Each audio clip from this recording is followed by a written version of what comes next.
बिस्मिल्लाहिर्रहमानिर्रहीम। मौलाया सल्लि वसल्लिम दाइमन अबदा अला हबीबिका खैरिल खल्क़ि कुल्लिहिम।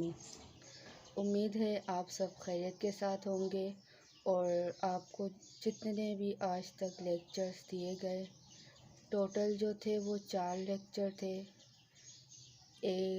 और बाकी जो 5वां लेक्चर था वो जो है वो बच्चों के मौजू के ऊपर था। और अब जो है वो हमारा लास्ट जो लेक्चर है वो जो हमारे बात करने का अंदाज़ और उस बात करते वक्त जब हम अपने जो है हाथों की मूवमेंट करते हैं, तो आज जो है हम वो सीखेंगे कि किस बात के दौरान या किस वर्ड या अल्फाज के दौरान हमने कौन सा जुमला बोलना है। तो याद रखें कि जब भी हम कम्युनिकेशन करते हैं तो कम्युनिकेशन के वक्त हाथों की जो मूवमेंट होती है उससे भी हमारी जो कम्युनिकेशन है वो मौसर हो सकती है। कभी बात समझाने के लिए अपने हाथों के इशारों से भी बात समझाई जाती है। जैसे मिसाल के तौर पर ले लें, जैसे किसी एक चीज़ का ज़िक्र किया गया तो हम एक कहेंगे, अगर 2 चीज़ों का ज़िक्र किया गया तो इस तरह हाथों के इशारे से हम 2 कहेंगे। और अगर जैसे किसी 4 चीज़ों का 3 चीज़ों का ज़िक्र है तो हम उस तरह अपने उंगलियों का अपना जो है वो इस्तेमाल करेंगे कि अगर एक चीज़ का ज़िक्र है 2, 3, 4 जितनी भी चीज़ों का ज़िक्र आएगा तो हमने अपने जो काउंटिंग होती है अपने हाथों से के इशारे से वो हमने समझानी है 2, 3, 4, 5। और अगर इस तरह जैसे ज़मीन का ज़िक्र किया जाए तो हमारी जो हाथों की मूवमेंट होगी वो ज़मीन की तरफ होगी। अगर आसमान का इशारा होगा, जैसे मौजू में हमारे आसमान का ज़िक्र आ गया तो हमारे हाथों की जो मूवमेंट होगी वो आसमान की तरफ होगी। अगर किसी को मुखातिब करेंगे तो हमारे जो हाथों की मूवमेंट होगी वो इस तरह होगी या इस तरह होगी। और जब कोई सामने होगा तब भी हम इस तरह इशारा करेंगे कि आप। इसी तरह अगर जैसे कोई हमारे पीछे बैठा है या लफ्ज़ पीछे आ गया या हम किसी को मुखातिब कर रहे हैं अपनी स्पीच के दौरान तो हम इस तरह भी कर सकते, इस तरह भी कर सकते हैं। तो वो आपके ऊपर है कि आपने अपने हाथों की जो मूवमेंट है वो किस तरह से करनी है। इसी तरह कभी कोई ऐसी बात भी होती है कि जिसमें समझ नहीं आता कि हमने जो है अपने जो हाथों का इस्तेमाल है वो या इशारों से किस तरह से हमने बात समझानी है। तो आप जुमले के मुताबिक अपने इशारे करें हाथों के, अपने फेस एक्सप्रेशन वो भी बहुत इम्पोर्टेंट होते हैं। कि अगर जैसे कोई गमी वाली सिचुएशन आ गई या कोई मौजू आ गया तो आपके चेहरे के जो तासुरात होंगे तो उसके ही अकॉर्डिंग होंगे। और जैसे अगर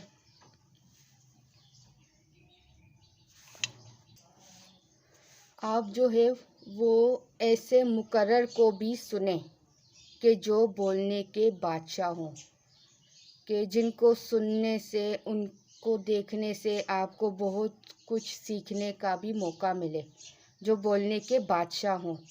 मेरी मुराद शेखुल इस्लाम डॉक्टर मोहम्मद ताहिरुल कादरी साहब है।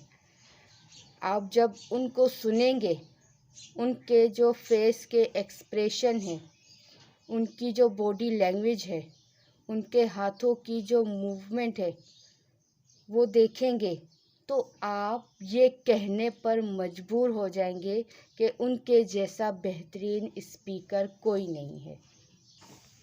तो आज का जो हमारा लेक्चर था वो इसी मौजू पर था कि हमने जो है अपने जो हाथों की मूवमेंट है वो किस तरह करनी है, किस अल्फाज पे, किस मौजू पर, किस जैसे सिचुएशन है या कोई वर्ड आ गया, उस पर हमने किस तरह से अपने हाथों की जो है वो मूवमेंट करनी है। तो इस वीडियो में आप देखिएगा भी कि मैं किस तरह से अपनी जो हाथों की मूवमेंट कर रही हूँ, तो आपको अंदाज़ा हो जाएगा कि आपने अपनी स्पीच के दौरान किस तरह से अपने हाथों को मूव करना है। अपने फेस के एक्सप्रेशन जो तासुरात होते हैं वो भी उसी के अकॉर्डिंग हो जिस तरह की आप स्पीच कर रहे हों। जहाँ जोश खिताबत दिखाया जाए वहाँ आपने जोश खिताब की अपने चेहरे पर वैसे ही तासुरात देने हैं। अगर कोई खुशी की बात आ गई तो आपके चेहरे पर जो खुशी आए तो वो आपके ही ना आए, बल्कि आपका बोलने का अंदाज़ ऐसा हो, आपके चेहरे पर जो है वो एक्सप्रेशन इस तरह हो कि सामने बैठा बंदा भी आपके जो बोलना, आप जो भी बोले तो उसकी भी फीलिंग वैसी ही हो जाए। अगर आप कोई रोने वाला मौजू बयान करें तो इस तरह उसको आपने बयान करना है कि दिल से निकली हुई बात, और ऊपर से आपके जो चेहरे के एक्सप्रेशन होंगे तो वो आपके सामने बैठे जो भी हाज़रीन होंगे उनके दिल पर जाके लगेगी वो बात। तो आज का मौजू जो था वो बस यही था कि कम्युनिकेशन के दौरान अपने हाथों की जो मूवमेंट है वो हमने किस तरह से करनी है, और किस अल्फाज पर, किस मौजू में, किस जो भी अल्फाज हो उस पर हमने किस तरह बोलना है। तो उम्मीद करती हूँ ये आज का आखिरी और लास्ट लेक्चर था, और आपने फर्स्ट लेक्चर से लेकर अभी तक जितने भी लेक्चर हुए हैं इन सब की आपने जो है वो मुझे फ़ीडबैक लाजमी देना है कि आपको ये कोर्स कैसा लगा। क्योंकि ये कोर्स में बहुत मेहनत की गई है, टू द पॉइंट बात की गई है कि इसमें कोई लंबे चौड़े लेक्चर्स भी नहीं हैं। आपने ख़ुद देखा भी होगा कि 10 से 15 मिनट या 5 मिनट के भी लेक्चर्स हैं, ताकि सुनने वाले को एक नई चीज़ भी मिले, और जो है अक्सर जो है वो बिज़ी भी होते हैं तो उनको टू द पॉइंट बात जो है वो पहुंचाई जाए।